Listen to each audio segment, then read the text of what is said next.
अपनी बात चल रही थी जीव की लक्षण की। क्या है जीव का लक्षण? जीव का लक्षण क्या है? हाँ, यहाँ क्या बताया है? उपयोग। जीव का लक्षण, छह डाला में भी यही पढ़ाया अपन ने, छह डाला की दूसरी ढाल में। चेतन को है उपयोग रूप। उपयोग का मतलब ज्ञान और दर्शन। ज्ञान और दर्शन इनको बोलते हैं उपयोग। ज्ञान चेतना और दर्शन चेतना। चेतना यही तो लक्षण है जीव का, जिसमें चैतन्यपना पाया जाए। जीव किसे कहते हैं? चैतन्यता, जीवत्व जिसमें पाया जाए, वही तो। जैसे ये इंग्लिश में बोलते हैं ना बच्चे, लिविंग थिंग। लिविंग थिंग का मतलब जिसमें चेतना है। अपन भी ऐसे बोलते हैं ना किसी को देखने में एकदम मरणासन्न कोई हो कि अभी तो चेतना है, अभी तो है। चेतना वर्ड यूज करें, चेतना। ये चेतना जीव का लक्षण है, इसे ही उपयोग कहते हैं। और ये चेतना दो प्रकार की है, एक ज्ञान चेतना और एक दर्शन चेतना, यानी ज्ञानोपयोग और एक दर्शनोपयोग। ज्ञानोपयोग के कितने भेद हैं? ज्ञानोपयोग के 8 भेद हैं और दर्शनोपयोग के 4। ज्ञानोपयोग के 8 भेद कौन कौन से हैं? पूरे 8 गिनाने, बोलिए पीछे। हाँ, 5 ही हुए। कुमति, कुर्षुत और कुह। और दर्शनोपयोग के कितने भेद हैं? बोलिए उषा। हाँ, नाम बताइए। केवल दर्शन। बोले रानी आंटी, दर्शनोपयोग के 4 भेद। चक्षु, अचक्षु, अवधि और केवल, ये 4 हैं। चक्षु, अचक्षु, अवधि, केवल। बोलिए। हाँ, पहले अवधि और फिर केवल। और ज्ञानोपयोग के याद है आपको? ज्ञान के नाम याद नहीं? 5 ज्ञानों के नाम। मति ज्ञान, तो याद है ना आपको? और इसमें 3 और लगाने हैं, कुमति। ये 8 याद है आपको। आप ये याद रखना कि आपको याद है। तो ये हो गए अपने उपयोग के टोटल भेद, हो गए 12। उपयोग के टोटल भेद 12 हैं। अब ये लक्षण किसे कहते हैं, ये बात अपनी चल रही थी कि लक्षण किसे कहते हैं। बोले आशा आंटी, लक्षण किसे कहते हैं? किसी पदार्थ को अन्य पदार्थों से अलग करना। हाँ, बहुत सारे मिले जुले पदार्थों में से किसी एक पर्टिकुलर, किसी एक विशिष्ट पदार्थ को अलग करने वाला जो चिन्ह है, उस चिन्ह को कहते हैं लक्षण। यहाँ परिभाषा दी है, जो यहाँ लिखिए किताब में, पेज नंबर 105। जो विवक्षित वस्तु, विवक्षित मतलब एक पर्टिकुलर वस्तु, एक जिसकी अपने को बात करनी है, वो कहलाता है विवक्षित। विवक्षित मतलब कोई विशेष, पर्टिकुलर, मतलब जिसकी बात अपने को करनी है वो कहलाती है विवक्षित। अन्य वस्तु से जुदा करे, अलग करे, उसे लक्षण कहते हैं। मतलब वस्तु का ऐसा पहचान का चिन्ह, लक्षण मतलब ऐसा पहचान का चिन्ह जो अन्य वस्तुओं से उसको अलग बता दे, वो कहलाता है लक्षण। अब ये लक्षण कितने प्रकार के होते हैं? लक्षण होते हैं पहले 2 प्रकार के। लक्षण 2 प्रकार के होते हैं। देखिए, लक्षण 2 प्रकार के होते हैं, आत्मभूत लक्षण और अनात्मभूत। आत्मभूत लक्षण और अनात्मभूत लक्षण, ये पूरा लक्षण और लक्षणाभास नाम का एक पूरा चैप्टर आपके वितर्क ज्ञान में है। ये जो अपन एक ही अध्याय में पढ़ रहे हैं, 5 भाव नाम का एक अलग पूरा चैप्टर आपके आएगा। एक लक्षण और लक्षणाभास नाम का भी शायद वितर्क ज्ञान एक, अभी कौन सा चल रहा है? 1, 2 चालू हो गया। कौन सा पाठ चल रहा है? उसी में शायद तीसरा पाठ है, जहाँ तक मुझे ध्यान है, दूसरे भाग में। हाँ, उसका तीसरा पाठ बोल रही हूँ ना मैं, शायद तीसरा पाठ है जहाँ तक, या फिर अगले वाले तीसरा पाठ है ये, जिस भी भाग में है। लक्षण और लक्षणाभास, इस नाम का पाठ अगले वाले भाग में होगा। मेरे को थोड़ा सा कन्फ्यूजन है किस भाग में है। लक्षण और लक्षणाभास नाम का अलग पाठ है, 5 भाव नाम का अलग पाठ है। तो आपके 2 पाठ इसी अध्याय में अभी आ जाएंगे। और 3 लोक वाला पाठ अलग आ गया आपके, वो अपना तीसरे अध्याय में अलग चलेगा। वो तो बातें वही हैं, यहाँ थोड़ी ऐसे लगता है कठिन है, और वहाँ वो बच्चों के स्टाइल में वैसे लिखे छोटे छोटे रूप में, इसलिए बात वही है। ये पूरा उसी में से लिया हुआ है, थोड़ा बहुत उसका जो है।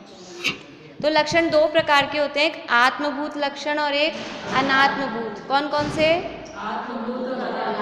आत्मभूत का मतलब है जो जिस वस्तु का हम लक्षण बता रहे हैं उस वस्तु से जो अलग नहीं हो सके वो कहलाता है आत्मभूत। आत्म मतलब उसी, आत्मा का अर्थ जीव तो होता ही है, लेकिन आत्मा का अर्थ ये भी होता है कि वही चीज, उस आत्म, उस रूप, जैसे अपन बोलते हैं तादात्म, उसी रूप। तो आत्मभूत का मतलब है जिस चीज का लक्षण हम बना रहे हैं उससे उसको अलग नहीं किया जा सके, वो कहलाता है आत्मभूत लक्षण। और एक ऐसा लक्षण कि जिस चीज का लक्षण हम बना रहे हैं वो लक्षण उस चीज में है तो सही, लेकिन उस लक्षण को उस चीज से अलग भी किया जा सकता है। जैसे कि हमने बना दिया, अब या तो सब चश्मे वाले ज़्यादा दिख रहे हैं, एक दो ही हैं हम बिना चश्मे वाले समझ लीजिए कि कोई स्टिक लेके चलता और दंडी, इसमें उदाहरण वही दिया है, दंड वाले, देखिए दंड वाले पुरुष को, तीसरी लाइन में देखिए, पहले वो ऊपर वाली लाइन बाद में पढ़ेंगे अपन। डंडे वाले पुरुष को दंडी कहते हैं। डंडे मतलब डंडा लेके चलते हैं, बुजुर्ग आदमी है तो वो डंडा लेके चलते हैं। तो डंडा लेके जो चलते हैं उनको अपन तो डंडी वर्ड पुराने जमाने का, अपन डंडे वाला ऐसे बोलते हैं। अब किसी को बुलाना हो तो कोई को बच्चे को कह दें कि वो डंडे वाले बाबा जी को बुला लाओ, तो डंडा जो लक्षण बनाया, लक्षण बना दिया, वो बच्चा बुला लाया, वो पहचान भी क्या कि डंडा इन्हीं के हाथ में है। लेकिन ये कौन सा लक्षण हुआ? अनात्मभूत, क्योंकि वो डंडा कभी नहीं बिना डंडे के मिलेंगे तो वो लड़का तो वही सोचेगा आप कौन हो, आप तो डंडे वाले थे, आप वो नहीं हो, जब बिना डंडे के अगर मिल गए तो। ऊपर से जो लक्षण होगा, हाँ, अभी जैसे चश्मे को आपका लक्षण बना दिया जाए तो चश्मा तो आप पढ़ते समय ही पहनते हो मेरे हिसाब से, बाकी तो नहीं पहनते सारे दिन। तो अगर आपका लक्षण चश्मा बना दिया जाए तो फिर आपकी पहचान ही नहीं हो सकेगी। और सारे दिन भी जो पहनते हैं वो भी लक्षण, चश्मा घुसा हुआ तो नहीं ना बॉडी में, रात में कभी भी निकालते तो हैं ही। तो ये इसलिए ये कैसा है, लक्षण तो है, पहचान तो लेते हैं उससे हम, लेकिन ये है अनात्मभूत। जैसे साड़ी के कलर को अब ग्रीन साड़ी बोल दिया तो आज के दिन इनका लक्षण ग्रीन साड़ी हो गया, लेकिन अब कल दूसरे कलर की पहनेंगी, दोपहर में दूसरे कलर की पहन लेंगी, शाम को दूसरे कलर की पहन लेंगी, तो फिर इनका लक्षण गायब हो गया। तो अभी कुछ देर के लिए जो काम में आ जाए, जिस लक्षण को क्योंकि पृथक किया जा सकता है, कुछ देर के लिए हमारा काम जिससे चल जाता है वो कहलाता है अनात्मभूत लक्षण। और दूसरा है आत्मभूत लक्षण, कि जिस लक्षण को उस वस्तु से अलग नहीं किया जा सकता। जैसे अग्नि का लक्षण क्या है? गर्मी, उष्णता। अब उष्णता अलग हो और अग्नि अलग हो, ऐसा कभी नहीं होगा। हमें तो खाली उष्णता चाहिए, हमें अग्नि नहीं चाहिए, और हमें अग्नि अलग से ला दो, हमें गर्माश नहीं चाहिए, ऐसा नहीं हो सकता। जैसे मिठास, वो चीनी का आत्मभूत लक्षण है। जैसे हमारे घर में 2-3 तरह की चीनियाँ हों, आजकल अलग अलग आती है ना, एक ब्राउन वाली आती है, जैगरी आती है और ऑर्गेनिक आती है, ऐसे अलग अलग है। तो हमने अलग अलग डब्बों में भर दी, तो हमने कहा भाई दूध में चीनी मिला दो, कौन सी वाली मिलाएं कि वो हाँ, मान लो कि ग्रीन कलर के ढक्कन वाला जो है ना, ग्रीन डिब्बे में जो रखी है वो डाल दो। तो अभी तो हमने पहचान लिया ग्रीन डिब्बा, लेकिन अभी वही चीनी हमको उस डब्बे की जरूरत थी, हमने उसको दूसरे में खाली कर दिया और वो डब्बा हटा दिया। बहुत बार होता है, अपन डब्बा चेंज कर लेते हैं अपनी आवश्यकता के हिसाब से। तो ये वो जो उस समय लक्षण बनाया वो कहलाएगा उसका अनात्मभूत। और चीनी का लक्षण क्या है वास्तव में? मिठास, ये उसका आत्मभूत। अब जीव का आत्मभूत लक्षण क्या है? ज्ञान दर्शन। ज्ञान दर्शन को जीव से कभी भी अलग नहीं किया जा सकता, ये जीव का आत्मभूत लक्षण है। हाँ, मिथ्यात्व बना दिया, या अपन और मनुष्य जीव है, ये ऐसा आकार, इस कुछ भी बना सकते हैं। मोह राग द्वेष जीव का लक्षण बना दिया। वास्तव में तो ये लक्षण ही नहीं बनेंगे, अभी तो इसमें दोष आएंगे, लेकिन अपन उदाहरण में ले लें तो यद्यपि अब संसारी सब जीव मोही रागी द्वेषी दिख जाते हैं, लेकिन हमेशा तो मोही रागी द्वेषी थोड़ी ना रहता है। जैसे मनुष्य का लक्षण गुस्सा बना दिया जाए, वैसे ये अनात्मभूत इसमें घटित नहीं होगा, ये तो लक्षणाभासों में आएगा। अनात्मभूत का मतलब है कुछ ऐसा लक्षण कि अभी उससे उसकी पहचान हो जाती है।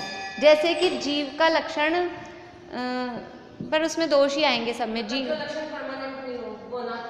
हाँ, परमानेंट भी नहीं, हाँ, बस थोड़ी देर के लिए काम चलाने के लिए जिससे उसकी पहचान हो जाए वो।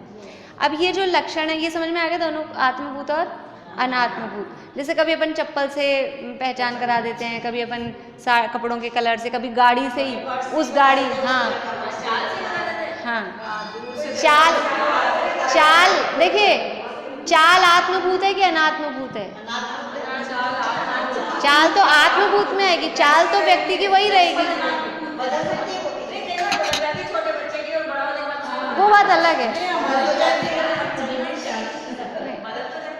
देखिए उदाहरण है ना, ये उदाहरण है, तो वो बात अलग है, बचपन की और बड़ेपन की वो बात अलग है। लेकिन फिर भी अब जब एक बार अपन एक एज में वो हो गए, युवा हो गए, उसके बाद अपनी चाल करीब सिमिलर रहती है। अब आपकी भी पहले से लेकिन अब जो आपकी चाल है वो अभी कांस्टेंट है ना।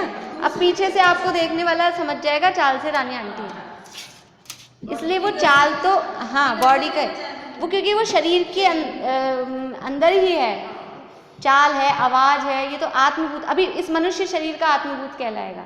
लेकिन ये कपड़े तो रोज बदलते हैं हम, चश्मा भी चेंज हो जाता है, मान लो ये ऑर्नामेंट्स हैं ये भी हम चेंज कर लेते हैं, तो ये अनात्मभूत। कभी कभी ऐसा होता है कि केवल कुछ अपनी कहीं शादी में इस तरह की फोटो आए तो अपने इतना सा पोर्शन आए कि कान का दिख रहा हो, तो अपन पहचान लेते भी ये तो मेरा ही है, ये तो मैंने पहना था, या किसी जिसका हो अपन उसको पहचानते हो, इससे पहचान में आ रहा है ये।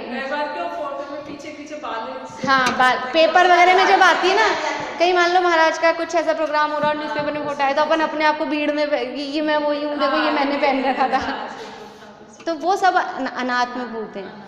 लेकिन जो शरीर के अंदर की जो चीज़ें मतलब चाल है, आवाज़ है, ये सब आत्मभूत में, अभी इस शरीर के लिए आत्मभूत में जाएंगे।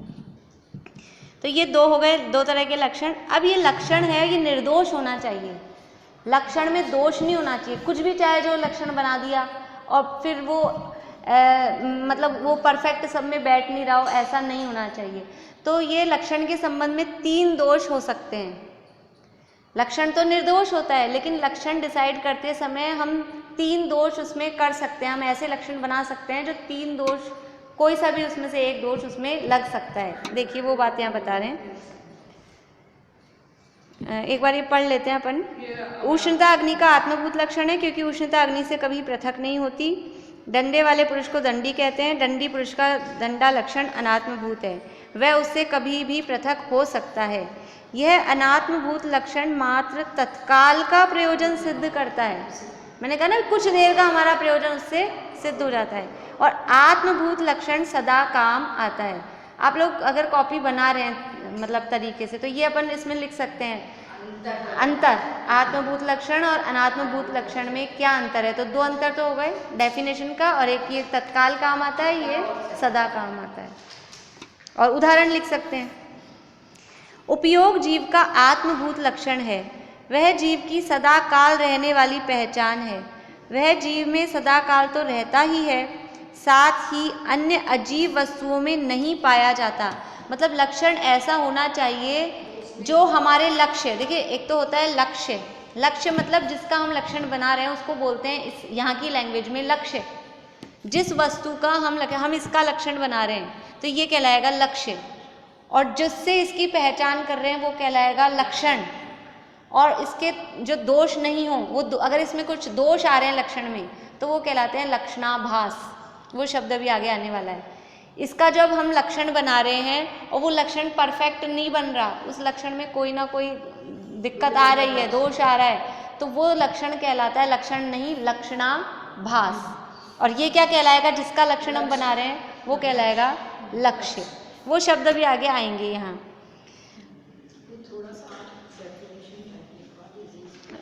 डेफिनेशन ये आत्मभूत, जो लक्षण वस्तु से पृथक न हो सके उसे आत्मभूत लक्षण कहते हैं। हाँ उसमें ऐसे डेफिनेशन टाइप में नहीं लिखा, लेकिन लिखा ऐसा ही है, वह जो लक्षण वस्तु से कभी पृथक न हो सके,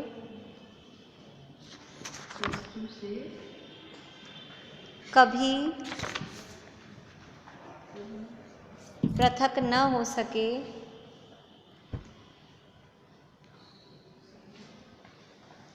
उसे आत्मभूत लक्षण कहते हैं।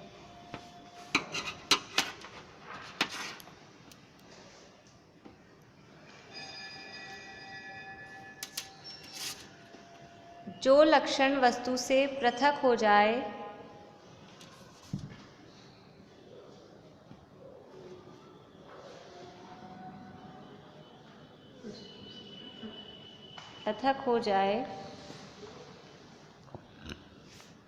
उसे अनात्मभूत लक्षण कहते हैं। अब इसके आगे का आप बुक में से लिख लीजिएगा, आत्मभूत लक्षण का उदाहरण, अनात्मभूत लक्षण का उदाहरण, वो भी इसमें दिया है, और वो तत्काल काम आता है, ये सदा काम आता है।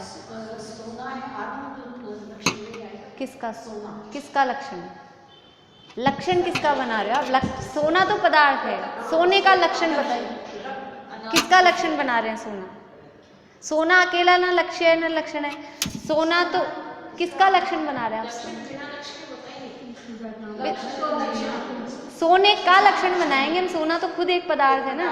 सोने का लक्षण पीलापन, भारीपन, ये उसका लक्षण, हाँ ये उसका लक्षण। हाँ, अब आत्मभूत आजकल तो यही है कि वो पीलापन भी, कभी तो वाइट गोल्ड भी मिलता है, रेड भी, लेकिन वैसे वही लक्षण है। हाँ हाँ, वो बात अलग है, तो वो उसी रूप में जाएगा। यहाँ तो हमें प्रयोजन है जीव और अजीव की पहचान करनी है। जीव का लक्षण क्या है? उपयोग, और अजीव का लक्षण क्या है? वो ज्ञान दर्शन से रहितपना। जीव का लक्षण है ज्ञान दर्शन चेतना, और उस चेतना से रहितपना वो अजीव का लक्षण है। हमारा प्रयोजन तो ये है, तो हम जीव की और अजीव की पहचान कर सकें, फिर उस पहचान के माध्यम से मैं कौन हूँ और मेरे अलावा सब अजीव हैं, मेरे अलावा सब पर हैं, भेद विज्ञान करना है। क्योंकि ये लक्षण बता के कराना क्या है? दुनिया की सारी चीज़ों के लक्षण बता के करना क्या है? सबके लक्षण जानते हैं अपन तो बहुत बोलते बोले उनको हम जानते हैं, उनके सब लक्षण जानते हैं। दुनिया को अपन खूब जानते हैं, लेकिन अपने को नहीं जानते। यहाँ तो अपनी पहचान कराना है। ये उपयोग लक्षण बता के आत्मा की पहचान करा रहे हैं कि हमने आज तक इसमें जो उपयोग लक्षण से रहित है, जिसमें ज्ञान दर्शन चेतना की खुशबू भी नहीं है, चेतना तो बहुत दूर की बात है, उसमें कहीं से भी ज्ञान दर्शन नहीं है, और इसी को हमने जीव मान रखा है। शरीर को ही तो मैं मान रखा है, मैं सुखी दुखी, मैं रंग राव, मैं गोरा काला, मैं मोटा पतला, यही तो मान रखा है आज तक। तो यहाँ तो ये भेद ज्ञान कराना है कि ये जिसको तूने आज तक अपना मान रखा है वो तू नहीं है, तू तो कौन है? उपयोग लक्षण वाला चैतन्य स्वरूपी जीव है। और ये ऐसे जहाँ अब कैसे पहचान करें, कैसे जाने हम जीव को? हमें तो यही दिखता है। तो ये जहाँ से ये ज्ञान आ रहा है ना, ये ज्ञान कहाँ से निकल रहा है? इसीलिए उपयोग लक्षण में ऐसा भेद नहीं किया कि सम्यक ज्ञान वाला जीव का लक्षण कौन सा है? सम्यक ज्ञान। कुमति कुशुद्ध कुअवधि को भी जीव के लक्षण में डाला कि जहाँ से भी ज्ञान की महक आ रही है वो जीव है। वो ज्ञान कोई सा भी, वो सम्यक तो हो जाएगा बाद में। जैसे ही हम अपने इस जीवत्व की पहचान करेंगे, ज्ञान को पकड़ने लग जाएंगे, वो मिथ्या रहेगा ही नहीं, ज्ञान वो सम्यक ही हो जाएगा। ये वाले चेतन और ज्ञान दर्शन वाला गुण सिर्फ जीव में ही। हाँ, तो हमें ये समझ में आए ना, हम भेद विज्ञान कैसे कर पाएंगे कि कहाँ ज्ञान दर्शन है और कहाँ नहीं है। नहीं तो हम तो रोबोट को ही जीव मान लेंगे, चलता फिरता है, सारा काम करता है, सब करता है, यही जीव है। तो उसमें ज्ञान दर्शन एक्चुअल में है क्या? ये तो देखें, जो चलता तो पंखा भी है, सारे जितने भी इलेक्ट्रॉनिक आइटम है सब चलते हैं, मिक्सी भी चलती है, फ्रिज भी चलता है, कूलर भी चलता है, लेकिन जीव की लक्षण चलना फिरना नहीं है। जीव का लक्षण वो ज्ञान दर्शन, वो चेतना जिसमें है वो जीव है, वो चेतना मुझ में है, मैं जीव हूँ।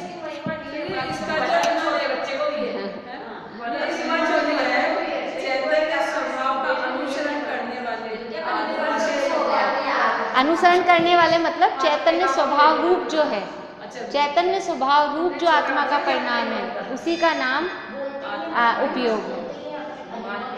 तो यहाँ पर लक्षण के ये बता रहे हैं कि उपयोग जीव का आत्मभूत लक्षण है, वह जीव की सदाकाल रहने वाली पहचान है। वह जीव में सदाकाल तो रहता ही है, साथ ही अन्य अजीव वस्तुओं में नहीं पाया जाता। लक्षण ऐसा होना चाहिए कि जो लक्ष्य में तो हमेशा हो, और लक्ष्य के अलावा और जितने भी हैं उन सबको बोलेंगे अलक्ष्य। अलक्ष्य में कभी नहीं हो, लक्ष्य में हमेशा हो, हर समय हो, पूरे में हो। और लक्ष्य के अलावा जो चीज़ें हैं, हमने ग्रीन साड़ी आपकी पहचान बनाई, तो आप में तो अभी 1 घंटा रहेगी ये पहचान, और आपके अलावा और किसी में भी ग्रीन नहीं है आज तो। तो ये आपकी, ये तब आपका लक्षण परफेक्ट है। अब हम आपका लक्षण समझ लीजिए चश्मा बना देंगे, तो चश्मा तो सब में इतने सारे चश्मे ही चश्मे वाले हैं, तो वो लक्षण आपके अलावा औरों में भी तो पाया जाए। आप यद्यपि पहने रहोगे चश्मा पूरे टाइम, आप में तो रहेगा, लेकिन औरों में भी तो है, इसलिए ये लक्षण आपका निर्दोष नहीं है, ये लक्षण नहीं है, लक्षणाभास कहलाएगा। ये लैंग्वेज न्याय की लैंग्वेज है, तो उसके लिए वो शब्द दिए जाते हैं। अतः वह पूर्णतः निर्दोष लक्षण है, क्योंकि इसमें अव्याप्ति, अतिव्याप्ति और असंभव, इनमें से कोई भी दोष नहीं है। ये लक्षण में 3 दोष होने की संभावनाएं रहती है। लक्षण यद्यपि निर्दोष होता है, लेकिन हम जब लक्षण बनाते हैं तो हम ये 3 गलतियां कर देते हैं, या तो अव्याप्ति, या अतिव्याप्ति, या असंभव। देखिए अव्याप्ति एक अपने बोलते हैं, एक तो ओवरवाइज होता है, ओवरवाइज बोलते हैं ज़्यादा जान रहा है, ज़्यादा जान, हाँ ओवर कॉन्फिडेंस। एक होता है अंडरवाइज की वो समझता है, मतलब ऐसा समझता है, तो ऐसे ही है अव्याप्ति, अतिव्याप्ति। देखिए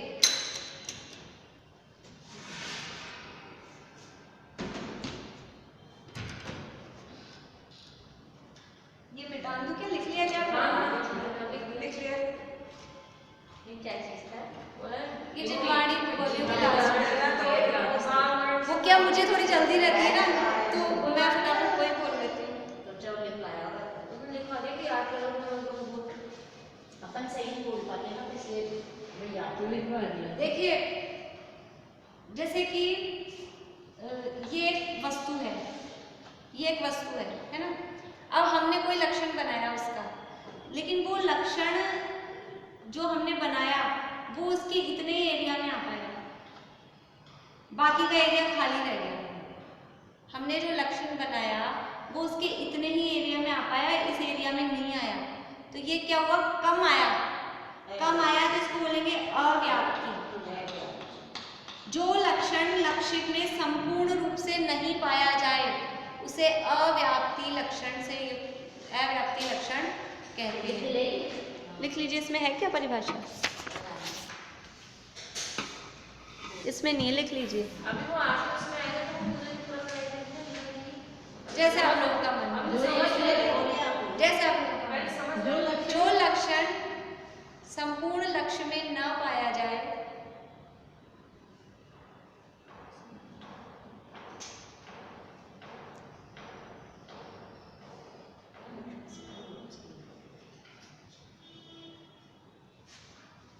जो लक्षण संपूर्ण लक्ष्य में न पाया जाए उसे अव्याप्ति दोष से युक्त लक्षण कहते हैं। अव्याप्ति दोष से युक्त लक्षण कहते हैं। युक्त मतलब अव्याप्ति दोष से वो सहित लक्षण कहते हैं, यानी उसे अव्याप्ति दोष कहते हैं। कहने का मतलब तो ये है, लैंग्वेज में अपन ऐसे लिखेंगे, जो लक्षण लक्ष्य में पूर्ण रूप से, पूरे लक्ष्य में ना पाया जाए, संपूर्ण रूप से नहीं पाया जाए, मतलब उसके थोड़े हिस्से में पाया जा रहा है। जो लक्षण लक्ष्य के एक देश में ही पाया जा रहा है, ये भी आप लिख सकते हैं साथ में कि संपूर्ण में नहीं पाया जा रहा, एक देश में ही पाया जाता है,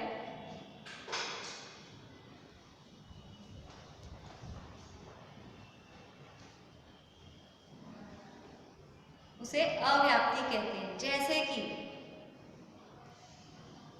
जैसे कि गाय का लक्षण हमने बना दिया सफेद, गाय का लक्षण सफेद बना दिया, तो क्या होगा, कैसे हुआ है? सफेद तो बहुत चीजें होती है, गाय दूसरे कलर की होती है, गाय दूसरे कलर की भी होती है, सफेद गाय काली भी होती है, भूरी भी होती है, चितकबरी भी होती है, तो पूरी गायों में वो लक्षण नहीं बा। आपने जो लक्षण बनाया वो पूरे इसमें नहीं व्याप्त हुआ, ये कुछ ही चीजों में व्याप्त हुआ, इसलिए वो कौन सा हो गया, अव्याप्त। अब एक लक्षण ऐसा जो आपने बनाया, ये आपका लक्ष्य तो था इतना, और वो आपका लक्षण फैल गया यहाँ तक, यानी कि जो लक्षण लक्ष्य में तो पाया जाए साथ में अलक्ष्य में भी पाया जाए उसे अतिव्याप्ति दोष से युक्त लक्षण माना। जो लक्षण लक्ष्य में भी पाया जाए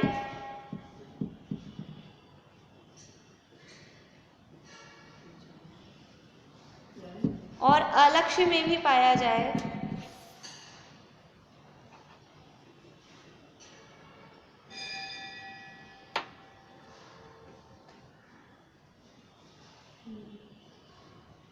उसे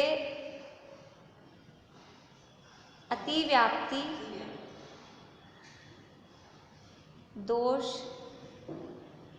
से युक्त या अतिव्याप्ति दोष सहित लिख लीजिए, आपको सहित सरल लगता हो तो,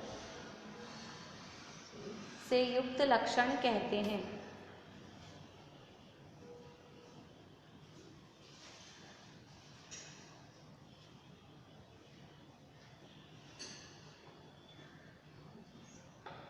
और एक लक्षण हमने ऐसा बनाया कि वो ये तो था हमारा लक्ष्य तो ये है ना हमारा, और वो लक्षण आ रहा है यहाँ, यानी जो लक्षण लक्ष्य में पाया ही ना जाए वो कहलाता है असंभव दोष से युक्त लक्षण। जो लक्षण लक्ष्य में पाया ही न जाए, जो लक्षण लक्ष्य में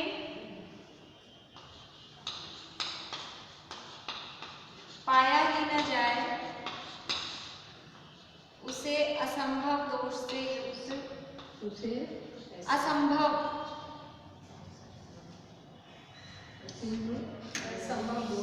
से युक्त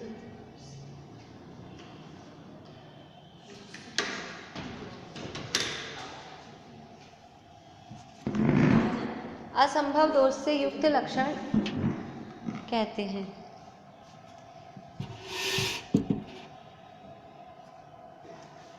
या फिर इन्हीं को अपन ने तो ऐसे शब्द लिखे हैं, अतिव्याप्ति दोष से युक्त, अव्याप्ति दोष से युक्त लक्षण, तो दोष से युक्त, या फिर उसी को ऐसे ही बोल सकते हैं, उसे अव्याप्ति लक्षणाभास, अतिव्याप्ति लक्षणाभास या असंभव लक्षणाभास कहते हैं। बात एक ही है, वो युक्त शब्द हटा के फिर उसको वही शब्द लगा देंगे तो वो लैंग्वेज दोनों तरह की मिलती है। अब देखिए, अब हमको जीव पे लगाना है। पहले हमने गाय का लक्षण बना दिया, गाय का लक्षण दूध देना, कौन सा दोष होगा, सब एक साथ नहीं बोलेंगे। गाय का लक्षण है दूध देना, क्या ये लक्षण सही है? सही है? तो कौन सा दोष आएगा? अभी सफेद नहीं बोल रहे हमने बोल रहे हैं, हम दूध का लक्षण नहीं बता रहे, हम गाय का लक्षण बता रहे हैं कि जो दूध देती है उसे गाय कहते हैं। तो सही है क्या ये? अव्याप्ति। क्यों? हाँ, गाय तो दूध देती है, जो लक्षण लक्ष्य में तो पाया जा रहा है, गाय तो दूध देती है, लेकिन गाय के अलावा और में भी तो दूध देना लक्षण पाया जा रहा है ना, भैंस भी, बकरी भी, सभी देती हैं दूध, तो सभी देते हैं, जितनी भी फीमेल हैं, हाँ सभी दूध देती हैं। इसलिए ये अतिव्याप्ति दोष से युक्त लक्षण है। और अभी हमने बनाया था तो गाय जैसे सफेद है तो वो भी अतिव्याप्ति, अतिव्याप्ति और अव्याप्ति दोनों बनेंगे उसमें, कोई लक्षण मतलब लक्षणाभासों में दोनों भी बन जाएंगे। लेकिन अभी अपने को जो पकड़ना है, अभी मैं जीव में लगाती हूँ सीधा आपके लिए। देखो, जीव का लक्षण बना दिया मोह राग द्वेष। मोह राग द्वेष जो करता है वो जीव है, कौन सा दोष आएगा या नहीं आएगा? नहीं, दोष तो थोड़े टाइम का दोष तो है, क्यों कारण बताना पड़ेगा। ये बदल नहीं है, अव्याप्ति दोष इसलिए आया कि मोह राग द्वेष जीव में ही होते हैं और बाकी औरों में नहीं होते। कारण सही नहीं, आंसर तो सही है, कारण सही नहीं। अतिव्याप्ति क्यों आएगा? जीव के अलावा इसमें टेबल कुर्सी में होते हैं क्या मोह राग द्वेष? अतिव्याप्ति तो जब आए कि जीव के अलावा पुद्गल में, धर्म में, अधर्म में, आकाश में, काल में भी हो, तब अतिव्याप्ति आए।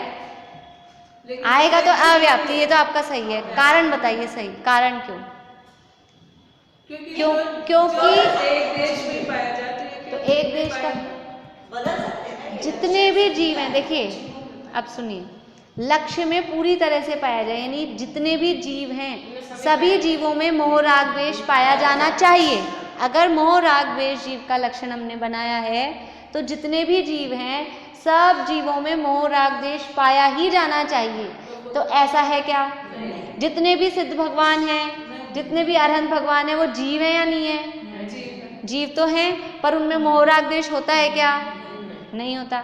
इसलिए अगर मोह राग द्वेष को जीव का लक्षण बनाते हैं तो ये अव्याप्ति दोष से युक्त है, इसलिए लक्षण सही नहीं। अब हमने जीव का लक्षण उपयोग बनाया, ज्ञान दर्शन चेतना बनाया, इसमें कौन सा दोष है? इसमें कोई दोष नहीं। बता, सिद्ध करना पड़ेगा, खाली बोलना। जीवों में पाया जाता है ज्ञान दर्शन। जैसे सब मतलब एक दो नाम लेके बताइए।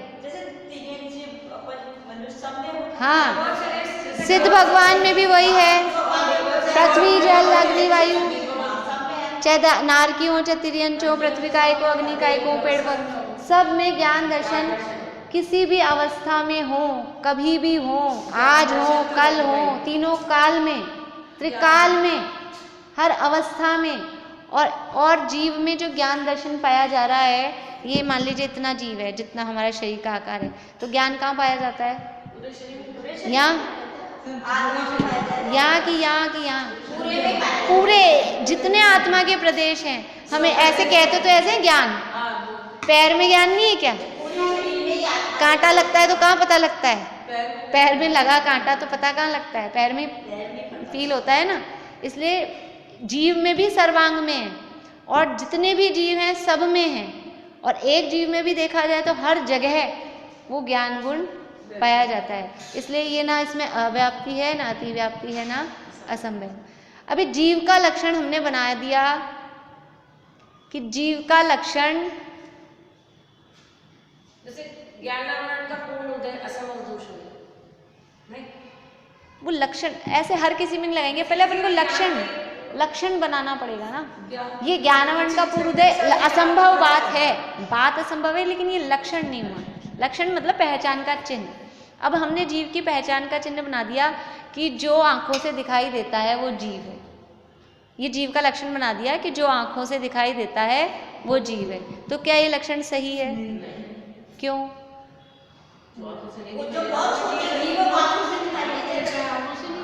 दोष कौन सा आएगा? तीनों में से कौन सा दोष आएगा?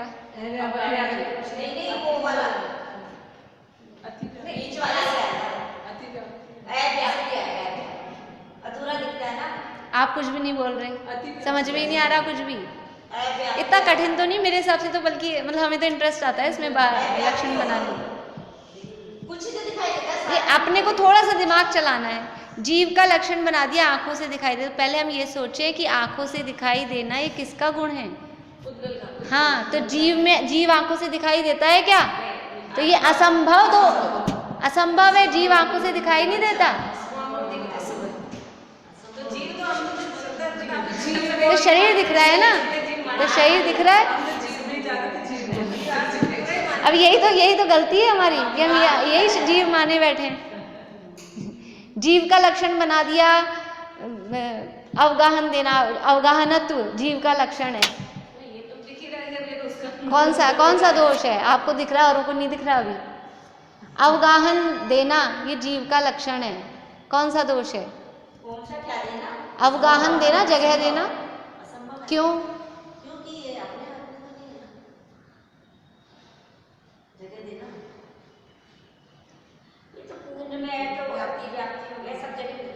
क्योंकि ये तो आकाश द्रव्य का गुण है ना, अवगाहन देना। जीव में है ही नहीं है गुण। यद्यपि सब में अपना अपना अवगाहन का होता है, वो बात अलग है, लेकिन अभी अपन उसी अपेक्षा से उतना ही देख रहे हैं। जीव का लक्षण बनाया अमूर्तिक। अमूर्तिक किसे कहते हैं? पहले तो ये बताइए मुझे, अमूर्तिक किसे कहते हैं? रूपी तो मूर्तिक है, रूपी तो मूर्तिक है। अमूर्तिक किसे कहते हैं? अब मेरे ख्याल से कल ही चली थी बात है ना।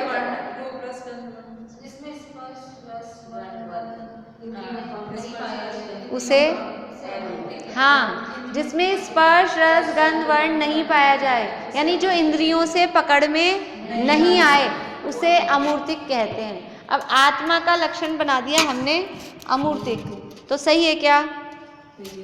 सही है, सही बात है, दिखाई नहीं देता। तो कोई दोष तो नहीं है? लॉक कर दें? देख लो आप कितने करोड़ पे आ गए हो, लॉक कर दें क्या? कौन सा दोष है? अरे इसमें वो ज्ञान चेतना वाला तो गुण ही नहीं है, तो सिर्फ एक अमूर्तिक वाला वो आया, तो इसमें तो नहीं तो अमूर्तिक तो है ना जीव। नहीं ज्ञान देखिए तो देखो आत्मा में ज्ञान दर्शन तो हमने लक्षण बनाया, अकेला वही थोड़ी ना, और भी तो बातें हैं आत्मा में।